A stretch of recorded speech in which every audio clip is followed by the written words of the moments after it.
Thank you, thank you, thank you. I thank everybody. Thank you for being here today on a nice warm day in St. Louis. We've had a few of those. We're going to go way back in time today.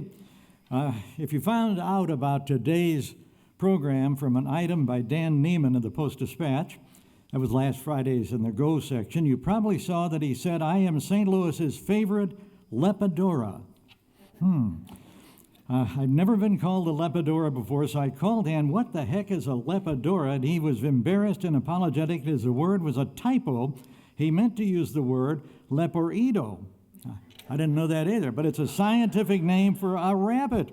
So I'm not a Lepidora, but I am a Lepordi, or whatever it is. And now let's go back in time to downtown before the arch. We will get to the arch eventually, but something happened here 100 years ago. Rebuilding the St. Louis waterfront was a talk in this building in 1925 by Charles Peterson at a Missouri Historical Society event.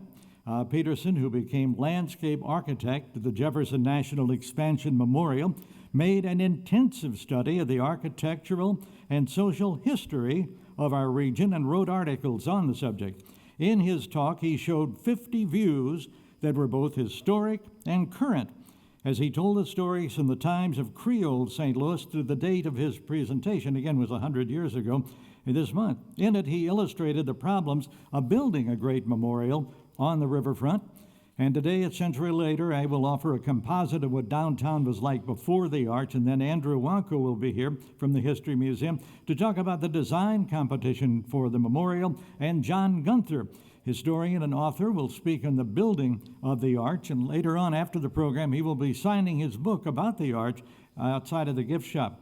I'll start with downtown over the 201 years before our gateway to the west opened, was topped out on October 28 in 1965. Construction had started on February 12th in 1963 on our monument to the past, present, and future. But the conception of a memorial actually dates to the 1930s when attorney Luther Ely Smith spearheaded a drive to clear out the then very dilapidated buildings of the riverfront and create a fitting memorial to Jefferson and America's westward expansion. Well, while creating my part of today's program, this story came to mind. It's a story that relates to downtown St. Louis in a way. Two famous St. Louisans are in the story. This is from the 19th century, so about 100 years before the arch was built. The story goes, General Sherman was talking, and he was introducing people at an event, a smoker, actually, at the Second Planters House Hotel, which was on 4th Street between Chestnut and Pine. His story was about General U.S. Grant. Sherman said that for a while, Grant was sharing a command with another general, and Grant was planning to send a note to Washington asking that the other general be sent elsewhere. At a review of troops at Jefferson Barracks, one of Grant's aides advised caution, saying, "Sir, you may be underrating the man. He's been through 10 campaigns." To which Grant replied, "So has that mule over there, but he's still a jackass." They say it's a true story. Well, with this painting we visit, a long time ago, we visit the 18th century. If we were on the other side of the river, this is what the St. Louis to be was going to look like from Illinois. It's difficult to imagine mansions downtown. Only one remains, the Robert Campbell House at 1508 Locust, of which the original address was 20 Lucas Place. Since the 1851 house, now a museum, can still be seen, we're going to look at the area of long-gone Henry Kaiser Mansion, which is in the lower center of this lithograph. It was across from the Campbell House. Among other accomplishments, Kaiser was an assistant to Lieutenant Robert E. Lee when they surveyed the Mississippi River. Closer to the levee, we have this home at 8th and Pine. It belonged to the Louis Auguste Benoit family. In 1867, Louis, who was a financier and banker, died of cholera in Cuba. Today, the circa 1907 Wright Building, now most people know the Wright Building it's still there. They wouldn't think it was because it's the south section of the Arcade Building, which is now on this location. A note from this 1780 map by Auguste Choteau reads, "I certify that this confirms to the plan I made in 1764 without being authorized by the government, but solely as founder of the said town. At the time of the map, St. Louis is made up of 3 blocks from the river to the west. Also, that was the site of Fort San Carlos, the main fortification against Indian attacks. Well, this was better than a City Products ice house. It's something that's not happened for a heck of a long time. This 1873 wood engraving is of an ice bridge on the Mississippi next to Eads Bridge, which was then being built. The winter was so cold that this ice roadway for people, horses, dogs, wagons, even businesses lasted for weeks. On the 1st of July, 1934, the Post-Dispatch had a section on the history of the city, which was then 170 years old. From that paper, we see an 1850s look to the west from the top of the old courthouse. Other than for the courthouse and the cathedral steeple, our tallest buildings at that point topped out at 4 stories. The house with the 4th floor cupola was the home of Rufus J. Lackland. The church is Second Presbyterian. Rufus was president of Boatman's Bank and a multimillionaire. Speaking of money, that's the Sound Money Parade in June of 1896, passing in front of his house on the way to the headquarters for the 1896 Republican National Convention, which was held in a temporary wooden building right by City Hall on the south side. It's 1910, and we're in the 600 block of Biddle.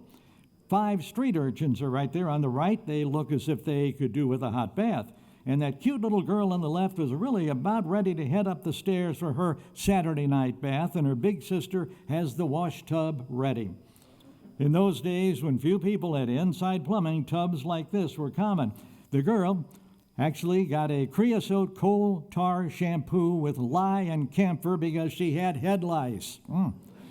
When Colonel Frederick Fayette Dent was a fur trader, he and his wife Ellen lived in this building at 4th and Surrey. It was a lot nicer then. They later built and moved to the place they named Whitehaven out on Gravois. Their daughter, Julia, married U.S. Grant, who became president in 1868. Well, Colonel Dent was visiting at the White House in 1872 when he died there, making him the only Missourian to die in the White House. This photo is from 1915. Energetic photographer Emil Bull climbed to the top of the courthouse in 1895 to give us this late afternoon look to the northeast with the shadow of the dome pointing to the Merchants Exchange building at 3rd between Chestnut and Pine. It's in the upper center of the image. The Merchants Exchange, built in 1875, was torn down in 1958, and it was site of the 1876 Democratic National Convention, when the building was the largest indoor space in the United States. In 1904, river traffic at the levee was still big business, as seen here with 6 steamers crowding into a very small section. The ones we can identify are the Spread Eagle and the Gray Eagle. They were part of the Eagle packet line of Alton. And there's in the background that pesky railroad trestle that divided the levee with the buildings on Wharf Street. We had the great flood of 1993, but there was plenty of high water in June of 1858 as the river flooded the levee, Front Street, and lower levels of many buildings. The steamer nearest us on the right was the Platte Valley. Confederate rebels attempted to burn it right here on our riverfront in 1863. In this partial shot of the levee, we actually can see the smokestacks of 18 riverboats. It's an interesting vehicle here as a hearse. This great hearse was owned by his livery stable operator and undertaker, Jesse Arnault. His stable covered most of what is now the square block of Chestnut Market, 9th and 10th, and where in part City Garden is located. In 1887, a fire consumed his property, destroyed 100 horses, dozens of wagons and carriages, killed 2 people. The hearse, that's decked out, incidentally, with ostrich feathers. It dated to 1857. It was burned to ashes in the fire. It was first used in 1858 for the funeral of Missouri Senator Thomas Hart Benton. Then, at the request of Mary Todd Lincoln, the hearse was used to carry the body of our slain President Abraham Lincoln to Oak Ridge Cemetery in Springfield, Illinois. And that period of time was the start of the Reconstruction era that lasted until 1877. Downtown, this was Walsh's Row on the 600 block of South Broadway. In 1829, The land was deeded to the city by the estate of Auguste Chouteau, with its revenues to be used for the public schools. In 1845, Edward Walsh built these 12 joined properties on the block of which today only the portion of the row at 634 South Broadway remains. That's the second unit on the right in this picture. It's the Eugene Field House, home of the Roswell and Francis Field family from 1850 to 1864. Attorney Roswell is a place in history for his involvement in the case of Dred and Harriet Scott, who he attempted to free from slavery. The Field's son, Eugene, was noted for his prose and poetry, and when I was a Field House trustee, we created a one-story wing to the house. It's a very nice place to visit. I hope you do sometime. It was designed by one of our guests today, John Gunther. Later on in our program, John will be at the gift shop with his book, The Gateway Arch and Illustrated Timeline. Now we have a postcard, not for the Globe Democrat, but for the Globe Dry Goods and Department Store at 7th and Franklin, an unusual streetlight on the left. The giant Globe sign is attention-getting, but the star of this picture, of course, is that big clock on top. Here's a famous first in St. Louis. In 1892, the first famous store, Broadway and Morgan. Morgan is now Delmar. David May, partner with other people, and bought the store for $150,000 at a fire sale. In 1911, they merged with William Barr Dry Goods Company. In 1914, they moved to the Railway Exchange Building, and Famous Barr became a name of the past in 2006 when Macy's took over. The store shut its doors August 6, 2013, and as you probably know, the Railway Exchange Famous Building is an absolute wreck today. Now we have a horse-drawn U.S. mail carriage at a mailbox on Olive at 18th. Those are the days when we used to get 2 mail deliveries a day. That haze, you see, wasn't fog. It was the dangerous and damaging pollution from manufacturing and coal smoke. Down on the river, looking at us from 1910, we have Captain Charles B. Ziegler saluting well-wishers as he poses with the bell on the top deck of the steamboat Erastus Wells. Well, cigars, they were a big business. In the late 19th and early 20th century, we had several cigar makers in St. Louis and dozens of cigar shops like this one. It's McBride's at 10th and Pine, and that's a real wooden cigar store, Indian on the corner. If that were still around today, it'd be worth about $50,000. A competitor of Tony Faust downtown, Tony's Oyster House, was Milford's Lady and Gents Oyster House at 207 North 6th Street. This is from 1897. Note those fire escapes on the older buildings on the left. They were common after the great downtown fire of 1849. From 1880, this was the men's lounge of the Southern Hotel. A fire destroyed the original hotel in 1877. The new Southern was at 4th and Walnut. It lasted to 1912, and the building was torn down in 1933. Another top hotel was the Planters, with amenities such as the 4-men-only Turkish Den. This was the third and last Planters Hotel. It opened in 1891 and closed in 1922. The building was at 111 North 4th. It became the Planters office building and later the Cotton Belt building. It was torn down in 1976 for the Boatman's Bank Tower. A fire that will certainly live in infamy. This photo was taken the day after the Missouri Athletic Club Boatman's Bank fire on March 12, 1914. It took the lives of at least 30 men, destroyed the 7-story building, and the current MAC building is at this location. There were dozens of theaters in downtown in those days before the arts. This picture from 1915 in the 400 block of North 6 has the Olympic Theater on the right, the Strand in the center. That wall on the right was all that remained of the Exposition Building and Music Hall, which was around from 1883 to 1907. St. Louis Public Library Central Library has occupied most of this site since 1912, along with the small sunken Lucas Park. Straight ahead, it's Christ Church Cathedral, which part of it dates to 1866. Taller structure in the distance on the left is the original section of the Jefferson Hotel. And this is the Jefferson Hotel lobby when it opened in 1904. The hotel is being restored with plans to be reopened sometime this summer. Here's to the ladies. It's 1920 at the old St. Louis School and Art Museum at 19th and Locust. It was headquarters of the Women's Suffrage Association. They were closing in on getting the 19th Amendment passed, allowing women to vote, and it did become law August 26th of 1920.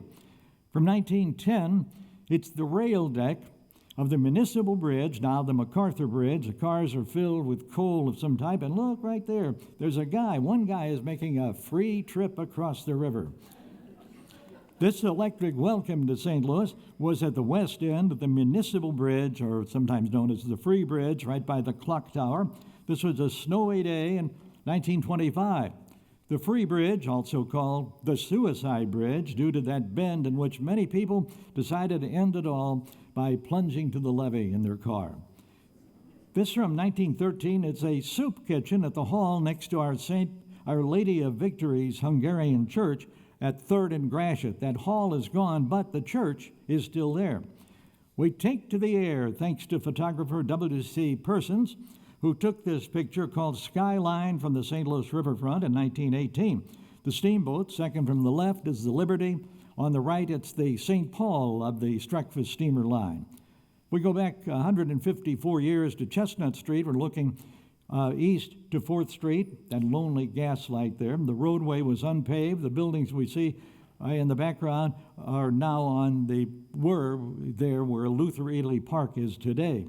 This is a bird's eye view of downtown in 1929 when the Civil Courts building was nearing completion. We'd be looking toward where the arch would soon be. This is more fun on the riverfront than a barrel of monkeys, and that's not quite the case here in 1919. No monkeys in those barrels. They were filled with apples from Calhoun County, and they were loaded on the levee's cobblestones. Looking at the city through a periscope is a sight not seen here for 106 years. It's a U.S. Navy anti-submarine flotilla on a visit on June 13, 1919. The World War I vessels drew big crowds, and many brave people took 15-minute underwater rides in a submarine. Well, here we go, loop-de-loop, 150 years ago. Today we've got the U-City Loop, but this was the loopiest loop of them all, at 3rd and Washington at the entrance to Eads Bridge. That's a horse trough right in the center.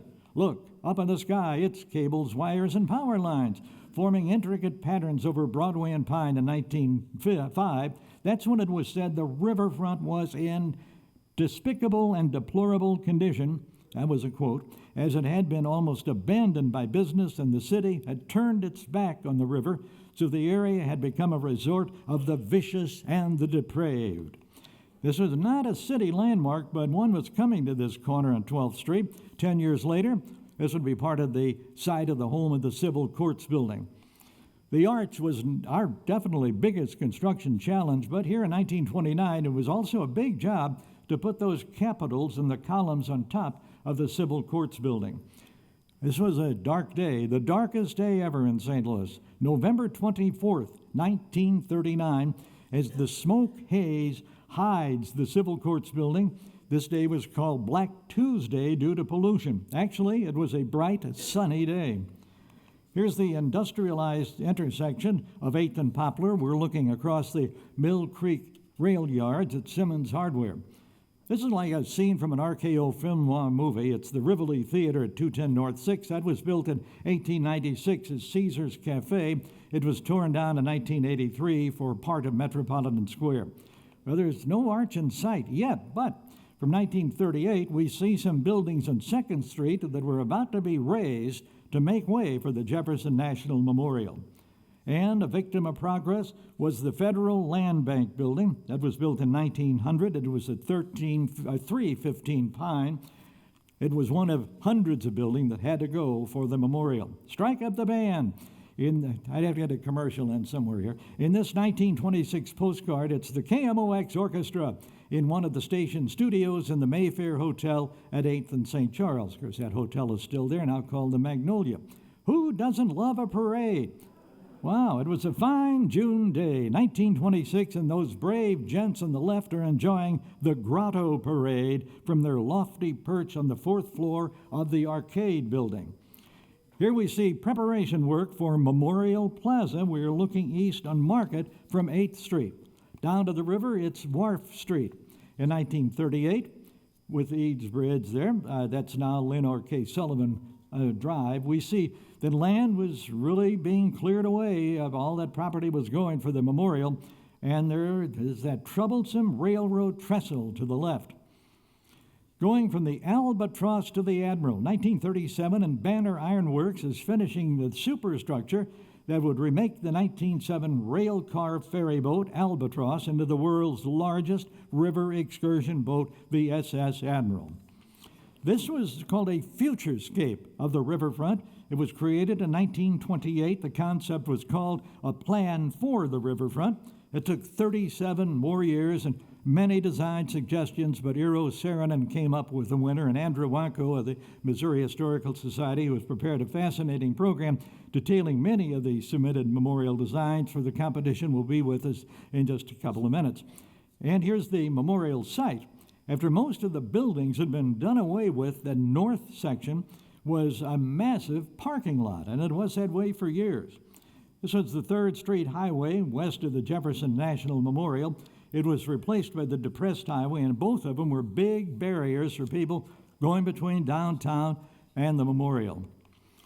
Some scholars say Saarinen's arch design was in part based on this place, the 330 A.D. Basilica of Maxentius, which was the largest building in the Roman form.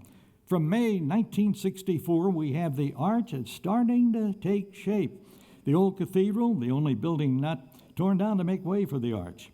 During arch construction, there were multiple daily reports in KMOX, sponsored by Kroger. By the way, KMOX will be 100 years old this December, and in December we'll talk about this and other stations right here, all about radio history at the History Museum. It's going to be at 10:30 on Tuesday, December 9th, and I will report about it in my weekly St. Louis history feature that airs Sunday on KMOX at 8:50 a.m. This coming Sunday, I'll be talking about 1967. Now, we're going to hear from Andrew Wanko, a Missouri History Museum public historian who has crafted exhibits including Lost Buildings of St. Louis, A Walk in 1875 St. Louis Sound, one of my favorites, Coloring St. Louis, too. He's published the book Great River City, How the Mississippi Shaped St. Louis, and directed the feature-length documentary Show Me 66 Main Street Through Missouri, which won a Midwest Regional Emmy for Best Documentary Film. And he's the 3-time winner of the Award of Merit from the American Association of State and Local History. Today, Andrew is going to take us through the process of the selection for the best architectural competition design for the Jefferson National Memorial. So let's find out all about it as we, I hope you too, will welcome Andrew Wanko, and thank you for being here today. Thank you.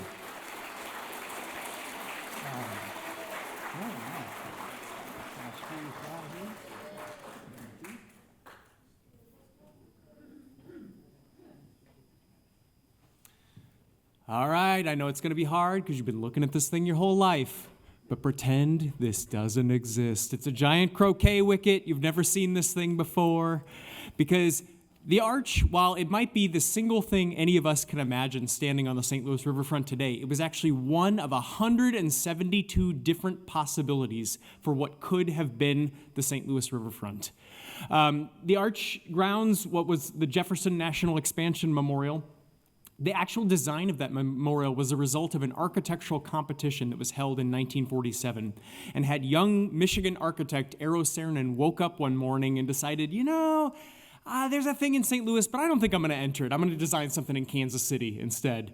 The entire iconography of St. Louis for the last 60-plus years would have looked entirely different. And I'm here today to show you just a small sampling of those 172 other entries, what else could have possibly stood where the Gateway Arch now stands today. So as Rabbit mentioned, the riverfront of St. Louis was completely cleared away in the 1930s. The original city of St. Louis was just 3 blocks deep and 19 blocks long when it was founded in 1764. And in the 1930s, city leaders looked at the riverfront and said, the riverfront is extremely dirty and dingy. River traffic has completely fallen off. We could get a double whammy if we cleared away the riverfront and instead built a memorial to early westward expansion and Thomas Jefferson and Lewis and Clark and St. Louis's role in all of that. So this is a picture of the riverfront after the buildings had been all cleared away. The first building came down in 1939, and by 1941, when this image is taken, you can still see the historic street grid that had stood in that exact same place since 1764, going back to 3rd Street, but almost every one of the buildings is completely gone. Ultimately, this building right here, the old cathedral, is the one single structure that you can still see on the riverfront today. But Manuel Lisa's old rock house was another building that was originally there as well and was something they intended to keep, but ultimately, as we know, was not kept. When they tried to take it down and move it, they realized the back wall of that structure was actually the limestone bluff of the levee of the riverfront itself, so it didn't really have a back wall. So they ended up not being able to save it. You can see part of it rebuilt in the basement or in the museum underneath the Gateway Arch today. But so this is what the riverfront looks like in 1941. They had to put a halt on actually designing the riverfront memorial across the 1940s because there was a little bit of an event that happened roughly from 1941 to 1945 that the United States was involved in. World War II would take away the ability to spend any federal money on memorial building in national parks. So finally, in 1947, they opened up the architectural competition. And it had a couple of rules. There actually weren't all that many, though. The handful of things that architects had to look out for, you had to have a monument of some sort as the central feature of your design. That monument had to speak to themes like the Louisiana Purchase and Lewis and Clark and the early fur trade. But what the monument looked like was ultimately pretty loose and open-ended, as you will see in the designs I'm about to show you. They really left it up to the architect to really come up with some incredible stuff. A museum had to be included in the design, but similarly, how the displays work, what shape the museum took, most of that was left up to the architect to choose. It also needed that most modern of things in the mid-20th century, parking spaces for at least 4,000 cars had to be incorporated somewhere. As I mentioned, the old courthouse, the old cathedral, and the old rock house, Manuel Lisa's fur trading warehouse that dated back to 1818, all needed to remain unmoved in the design. And that last point there is a additional rule that showed up in the second round of the competition. St. Louis's levee was a functioning commercial port, and a lot of architects had some pretty cool ideas about how to reshape that levee into things that were very beautiful and exciting, but ultimately a boat could not land on. So they had to add a rule through the second round that the levee could not be altered in any way. So let's dive into a handful of the other designs. Had Eero Saarinen woke up that day and decided not to join the architectural competition in St. Louis, this is almost certainly what St. Louis's riverfront would have looked like. This is the second place winner, the design of Gordon Phillips and William Eng, number 124 in the competition. Pretty kind of conservative, traditional design. It's very neat and tidy, very appealing to the eye, but not a lot of, certainly not the kind of monumental audacity of something like the Gateway Arch. Way over here on this side, on the north end of the riverfront, you had this big curving museum space. It had this sort of Jetsons space-age floating restaurant and lecture hall that would have stuck out over the levee and given you these sort of panoramic views of the river. And then down the center of the riverfront, you would have this Washington, D.C. National Mall-style reflecting pool that would have gone all the way down past these 7 concrete sail-shaped pylons. And then way down here at the other end, you would have had this open-air amphitheater where they could have done shows and things like that on the riverfront. You can see pushed up to the levee's edge there, you have all sorts of gardens, and then they had sort of a natural kind of forest behind the monument back towards the city. It's not bad, you know. It's okay, but it's certainly no Gateway Arch. It doesn't quite rise to that level of architectural masterpiece in the same way. This very neat and tidy design might look like the work of a longtime architectural pro. William Eng, the chief architect on this entry, was actually a student at the University of Illinois, and very coincidentally, in 1955, he would join the architectural firm of Eero Saarinen, who won the competition with the Gateway Arch just a few years earlier. The third place entry, this is the entry of Brager, Hornbostel, and Lewis. How these three came together is a little bit of a mystery because outside of this competition, these three architects never worked with each other anywhere else on any other designs. I really like this one a lot. This is one of the few other designs that can really kind of approach the Gateway Arch in that sense of really beautiful, simple monumentality. This design would have had at the center point this sort of soaring, it almost looks like the Washington Monument on the National Mall, this huge kind of obelisk that comes up from the center of the landscape. Except it actually isn't one single structure. It's two kind of sail-shaped concrete structures that come within feet of each other but never actually meet. And squeezed between them down at the bottom is this huge monumental staircase that would have let people come up to the structure and then sort of turn the corner and get this sweeping view down across the levee. These would have been faced in marble, so they would have been this sort of stark white symbol jutting up from the landscape. They would have had elevator shafts inside of them, so you could actually get up to the top where there would have been observation platforms.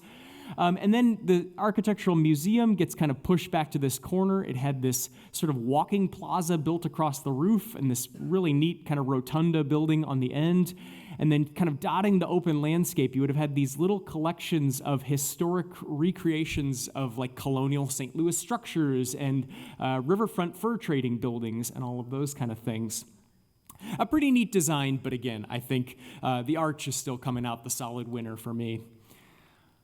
The honorable mention, Harris Armstrong. Poor Harris Armstrong. He had such an incredible design. His was the only one to get all 7 jurors' votes in the first round of competition. Eero Saarinen's Gateway Arch got 6 votes, and he actually beat the Arch.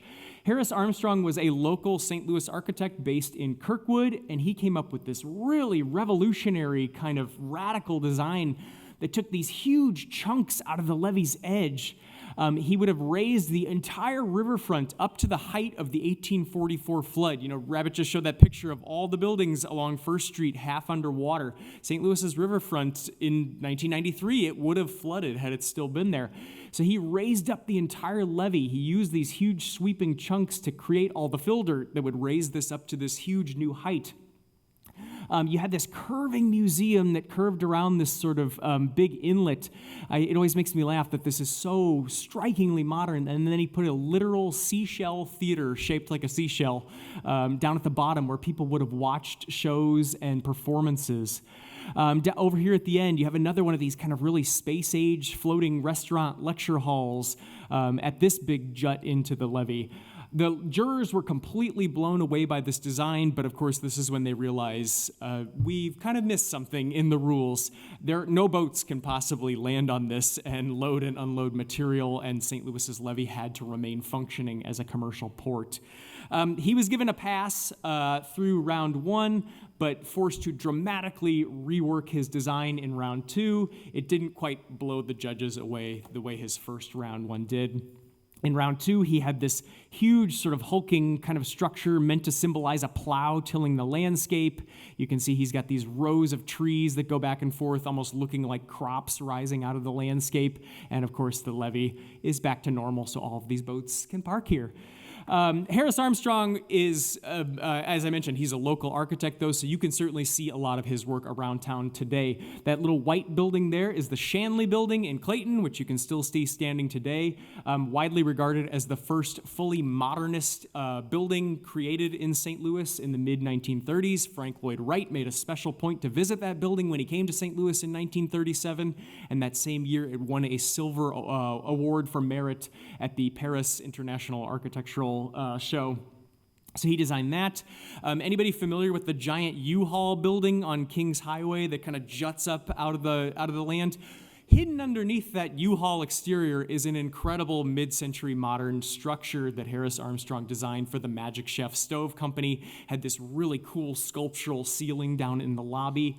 And he was an assistant architect with HOK on the Plaza Square Towers, which still stand in the heart of downtown, just west of Soldiers Memorial, right there downtown. So Harris Armstrong had a lot of really fantastic buildings here locally, even though he did not win the riverfront competition. So those are some of the winners. That's the second, third place winner and the honorable mention. But let's get into a couple of the more interesting ones that weren't quite winners. but they're good. This is one of my favorites.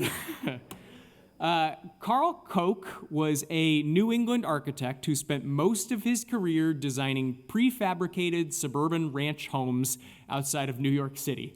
But he took a break from that work to design this 800-foot tall suspension bridge that would have actually been the memorial itself. He thought, why put a memorial on the land? Let's turn it into a bridge actually leaping across the river. Had this thing actually been built, it would have been taller than the Golden Gate Bridge in San Francisco, would have been one of the 10 tallest structures in the United States in 1947, and it would still be the tallest bridge in the United States today, again, had it actually been built.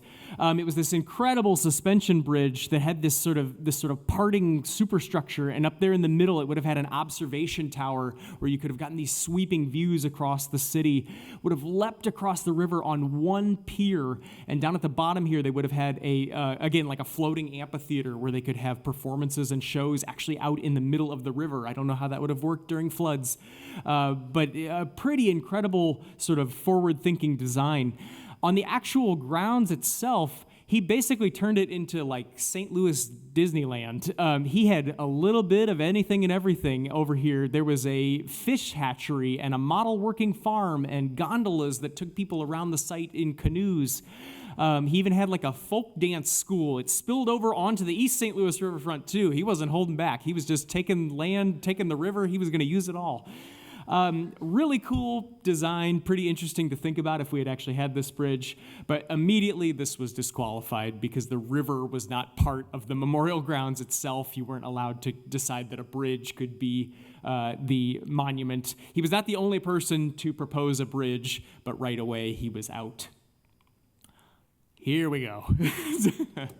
Anybody missing the arch yet? But this is the design of Edward Durell Stone. This sort of lunar landscape would have had almost no tall pieces to speak of at all. Kind of tucked over in this section of the grounds, you have these big earthworks meant to replicate kind of the imagery of Cahokia Mounds. He would have tucked playgrounds and picnic areas back in here. You had these giant sort of like lunar crater-looking features that were actually holes that looked down into courtyards for the underground museum he proposed, much like Eero Saarinen actually went through with, having the entire museum underground here. This would have been a yacht marina that would have had this kind of floating headquarters out over the top. Here's the big entrance to the museum over here, and again, this really kind of futuristic, space-age-looking structure over on the corner. The only tall piece at all would have been this giant radio transmission tower that would have broadcast 24/7 educational programming about westward expansion from a subterranean radio station. Yeah. So again, the arch, an absolute masterpiece. But these were architects at the top of their field. This is not the design of some hack. Edward Durell Stone is one of the most respected architects of the mid-20th century. Show of hands, anybody ever been to the Museum of Modern Art in New York? Or have you been to the Kennedy Center in Washington, D.C.?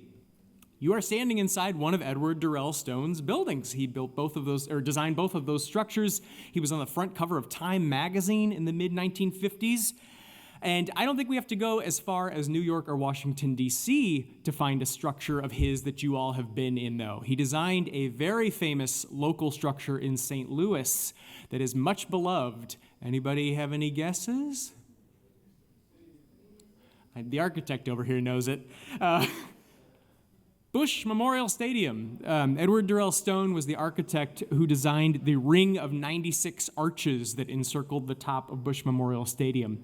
So again, a pretty incredible architect, a design that I am ultimately glad we did not end up with.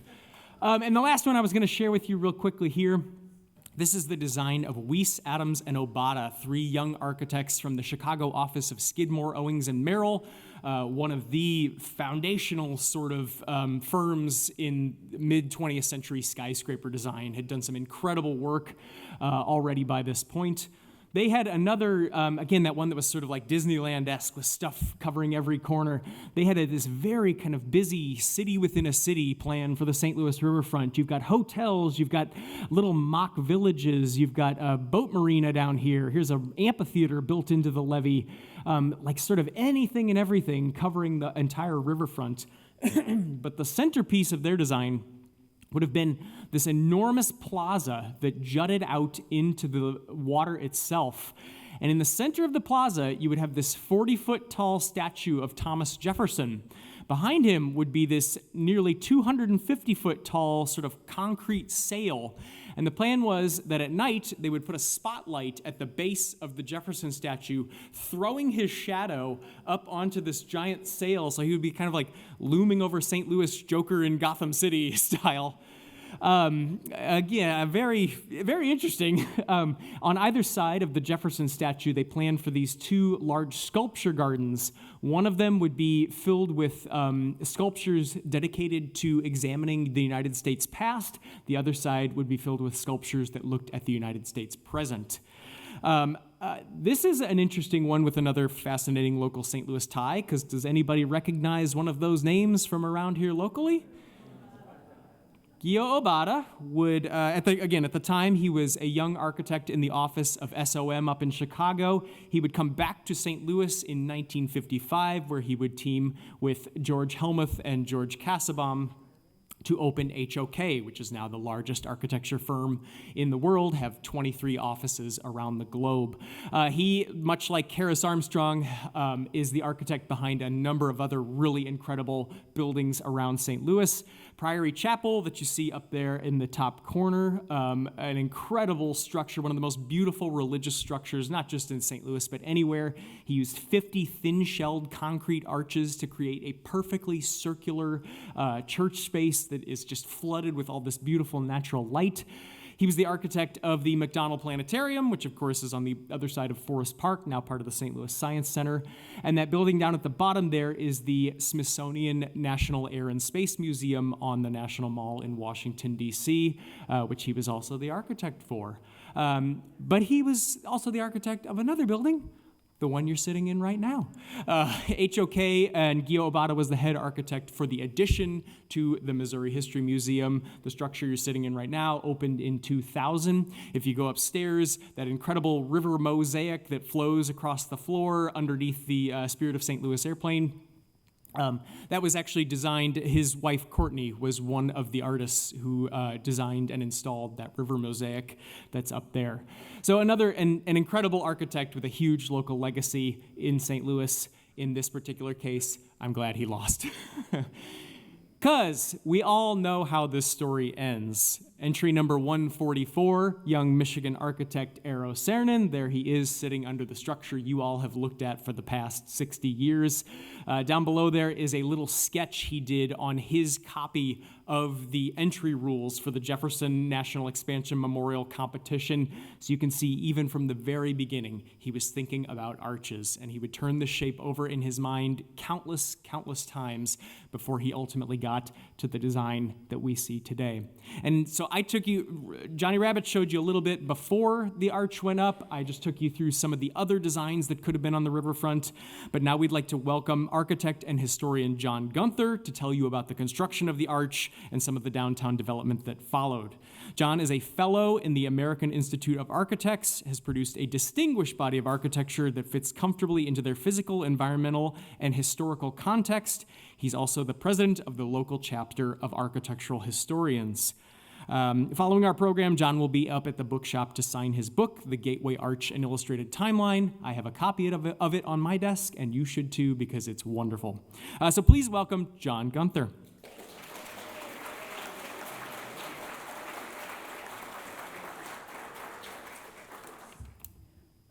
Thank you very much, and welcome. We're going to pick up with the development of the arch after Eero Saarinen won. It was advanced in the first phase of the competition, and it's a good thing it was two-phase competition, as we noted, as was noted with Harris Armstrong's winning first round. But this is the first entry submitted by Eero Saarinen, and note it is very close and sitting on top of the levee, and note it has rectangular legs forming the arch. Here's a plan of it, and as a true modernist, the arch is off-center of the center line of the old courthouse. And again, you can see it's setting on the riverfront, and the museum was tucked into the banks of the riverfront with a great forest planned behind it. This is the elevation close-up, and note the different proportions. It was 556 feet high and 700 feet wide, definitely different from today's 630 by 630 feet. He and J. Henderson Barr prepared 98 preparatory drawings to study this from every different angle. And then the competition jury got together and they narrowed it down to 5 finalists, one of which was Eero Saarinen. And at that point, he moved into the second phase. Now, interestingly, Carl Millis, who was a sculptor in residence at Cranbrook Academy, where Eero and Elio Saarinen were living and working there as well, Carl Millis passed by Eero Saarinen's desk and said, "Eero, that arch you have should definitely have a triangular leg, not a rectangular leg. It will be much more beautiful." And here you see several study models of Eero Saarinen looking at that option, outward pointing and inward pointing. So we have a great deal of thanks to express to Carl Millis, Swedish sculptor, for the shape of the arch as we see it today. He also blessed us with the meeting of the rivers in front of Union Station, as well as sculptures by the Climatron there, the 3 angels with musical instruments.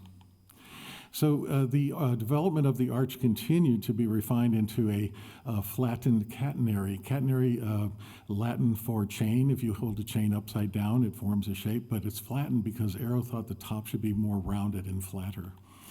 This is the second round, which won, with the triangular legs. Beautiful rendering again. In the foreground is the Museum of National Building history, and it would have had remnants of the riverfront buildings located within that building.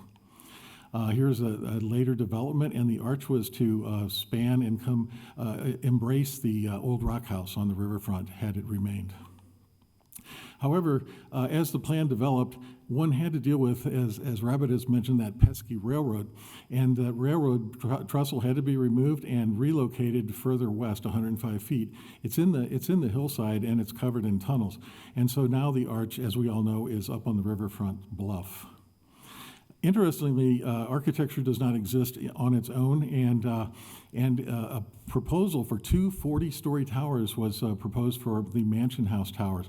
That shocked everybody. The height of it was felt it would be encroaching on the height of the arch. So the city imposed a 27-story height limit, and therefore there are 3 Mansion House towers. Interestingly, today the city is considering a 41-story tower to the south of the arch. But notice how the proportions of the arch change from the first phase to the second phase, and various calculations to study its form. But Eero trusted his eye. This is a 7-foot-tall model in his studio in Michigan, and he would, no matter how many drawings and formulas were reviewed, he wanted to trust his eye and see the model. The very first project was the relocation of the train tracks, and it's 105 feet west, set into the hillside, into both closed tunnels and open areas. Then Dick Bowser received the assignment to create the tram system that we know today. He did that in 2 weeks in his home, and it was based upon the number of people that had to make it to the top and back per day. And he developed this tram system based upon an elevator principle being pulled upward and a Ferris wheel, because it rights itself all the way up, as you well know if you've gone up. Then, tragically, September 1st of 1961, Eero Saarinen passed while in surgery for a brain tumor. And it fell to his 2 partners, John Dinklew and Kevin Roach, to carry on the work of the firm and to realize the completion of the arch. This was an incredible firm doing amazing work that several lifetimes of work, really, but leading up to his death, the firm had designed General Motors Technical Center and the Kresge Auditorium and so on, and following, they developed the terminal, TWA terminal, Dulles terminal, et cetera, not to mention the arch. So a tremendous body of work. This is a drawing that I prepared showing the construction of the arch, and it is a double skin. It's orthotropic, meaning there's no structural system, that you hang cladding on. What you see is the structural system: an outer layer of stainless steel, an inner layer of carbon steel, For the first 300 feet, reinforced concrete. The second 330 feet, the double skin is hollow. And interestingly, it begins at 54 feet wide and it winds up at 17 feet wide at the top. So every foot that it rises, it's changing its shape. Interestingly, on certain days, you can see the 300-foot mark on the arch. Notice the dark line there. That's where it's filled with concrete on the double skin. It was designed by Hans Carl Bandel, an amazing engineer, a beautiful, very elegant structural design by him. And as you can see again, the complexity of this building changing with every vertical foot of rise. Now you may ask yourself, how much does the arch sway? In a 50-mile-an-hour wind, a half an inch either side, an inch and a half. But if you're in a 150-mile-an-hour wind, an EF3 tornado, 18 inches. But we won't be up there then. But interestingly, the triangular shape of the arch legs helps to deflect the winds.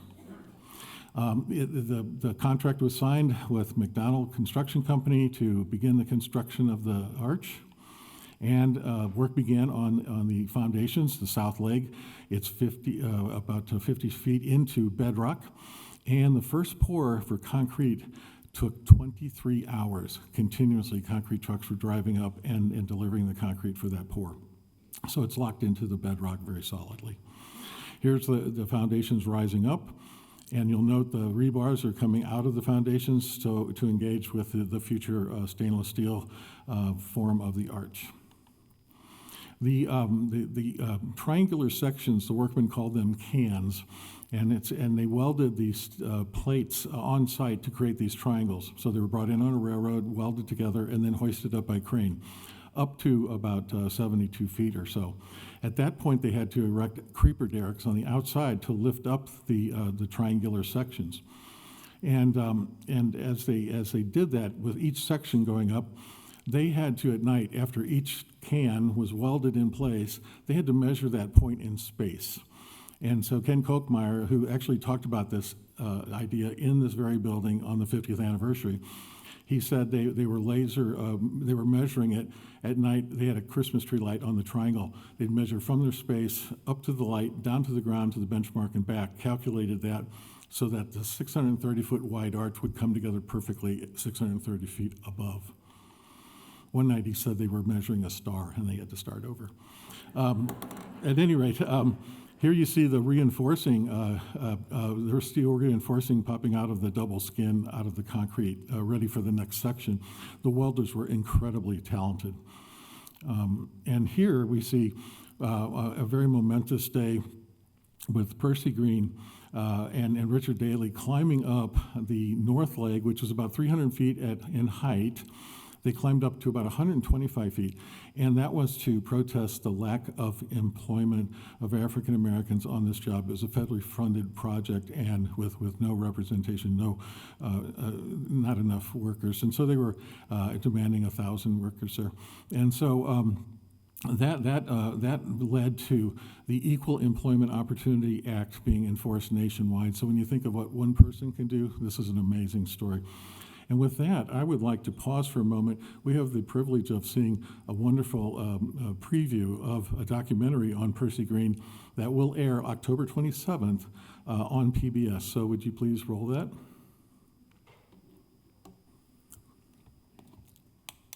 Led by former Corps member Percy Green, Action's first direct confrontation was climbing the Gateway Arch. On July 14, 1964, Green and activist Richard Daley spent 4 hours on a construction ladder about 100 feet up the arch. Yeah, this is where the ladder was, going up to the 300-foot mark. I just can't believe that it's been 60 years, you know. And it seems like to me right now, it was just only a few weeks ago that Daley and I carried on this protest. They had an elevator bolted to the side of the ladder, and there was a policeman actually came up and said, "You have to come down now." And we said, "No, we don't." When the policeman came up to try to talk us down, I told them we were going to remain there until 1,000 blacks were hired in all job classifications within the construction industry. What are they trying to prove? What is it that they are seeking in this particular type of demonstration? Well, this is their method of calling attention to the fact that they want jobs. They feel that it's this hit and miss proposition is no good. That's the words that Mr. Green used. And that they want a lot of jobs. They feel they're entitled to a lot of jobs and they want them now. I knew I had to be down and arrested and bonded out so I could be at work on time at McDonnell Douglas. I was on the midnight to 7 in the morning shift. So we climbed the arch at about 12 o'clock noon, and we remained there until about 6 o'clock. When I came down, I went limp, informing the authorities that I was not going to walk to jail because whatever crime that I'm supposed to have committed, the crime of them denying black folks decent paying jobs is a greater crime than what crime that I'm being charged with. I was placed under arrest immediately, but Daley, he was not placed under arrest immediately. So that's why in the pictures that he is still standing. It wasn't until he was informed that he too was going to be arrested before he went limp. And so we both had to be carried away to jail. The government was embarrassed, and they then ordered to get some black contractors on the job, as well as some workers. It takes a lot of planning to climb that arch and make it successful. Not just that he did it, but that he was successful in doing it. That was impressive. That, to me, made Percy Green more than just a civil rights activist. Percy Green became a hero. Thank you very much for playing that.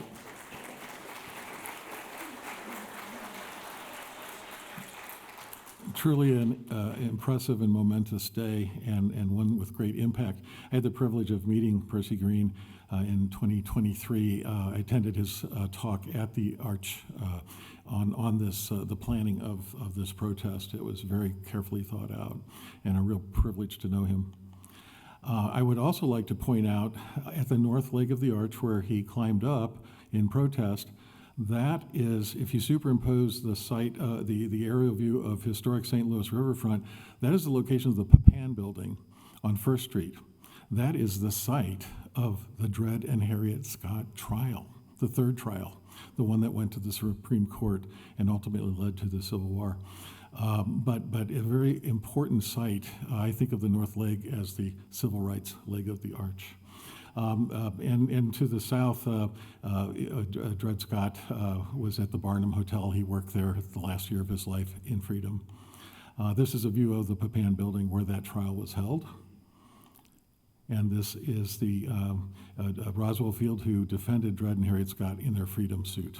And please do visit the Fieldhouse Museum if you get a chance. Then with the proceeding, at a certain point, the truss, the stabilizing truss, was lifted up into place to keep the two legs of the arch separated properly. And here you see it as it's finally in place. The site was, the trusses were leading in over 100 feet at that point. I'm sorry, the legs of the arch. And here in the preparation of the final day of setting the arch, timeline signatures were inserted into the top of the triangle of the keystone. And on this date, the arch is completed with the last piece being hoisted into place. Interestingly, the arch legs were 2 feet apart. They used a hydraulic jack to expand it to 8.5 feet wide to receive the 8-foot wide piece. So they had 3 inches on each side to lock in and place that final piece. And here you see that final piece going into place. Quite a day. Everybody who was there can remember that being a very important day. The south leg of the leg was being watered down by the fire department to help with the expansion. And likewise, after that was set in place, the creeper derricks had to come back down just as they went up, and they descended to earth very slowly with the removal of the rails that they rode on. And then the museum continued to be built and opened up later, the underground museum, the original piece. And then the first ride up in the tram, you see the first visitors up there. The gentleman on the left is Colonel Smizer, my college roommate, Michael. That was his father. So I got to hear about Colonel Smizer from a long time ago. A beautiful design.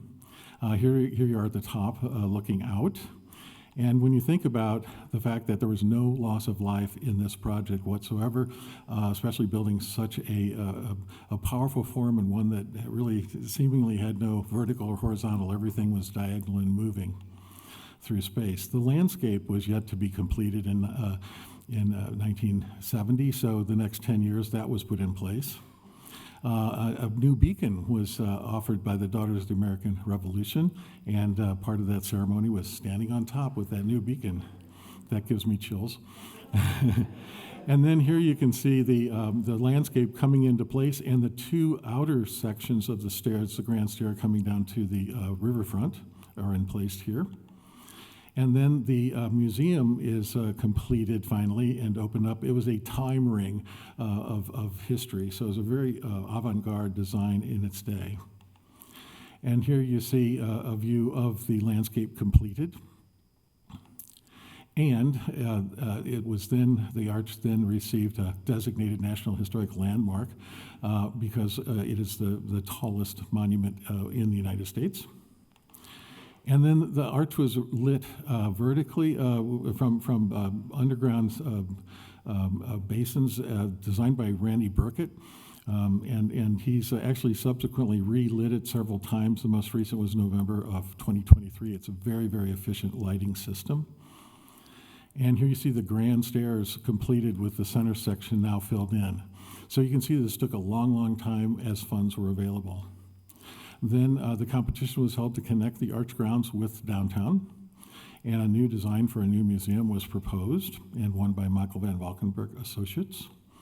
And here you see the construction project underway with the park over the highway concept. And today it's a beautiful way to approach the west entry to the museum. And here you see a view of it glowing at night. Quite a stunning accomplishment. And appropriately opening to the west the old courthouse. And one's led into this dramatic view as the space cascades down to the museum. So this all took 85 years from the time Luther Eli Smith had the idea to create a monument to the opening day of this new museum. And as Eero Saarinen appropriately said, architecture involves elephant time. And it involves a lot of people over the years as well. And several of those people were here on the 50th anniversary of the Gateway Arch in this very room, in this very building. And I took the opportunity to have them sign my book on the arch. And it was really an experience to get to thank them personally. So I hope that this view of the arch and all that went into it will help with your appreciation of it. Certainly Luther Eli Smith had hoped that the design would be inspirational, beautiful, rise above the norm, symbolize American culture and civilization, and attract people from other nations, and it certainly has done that. So as you come up to view the arch, take in its beauty, realize all that has gone into the design of this. We are truly blessed to have such a great monument on the riverfront under various conditions. Here's the Northern Lights. Thank you very much.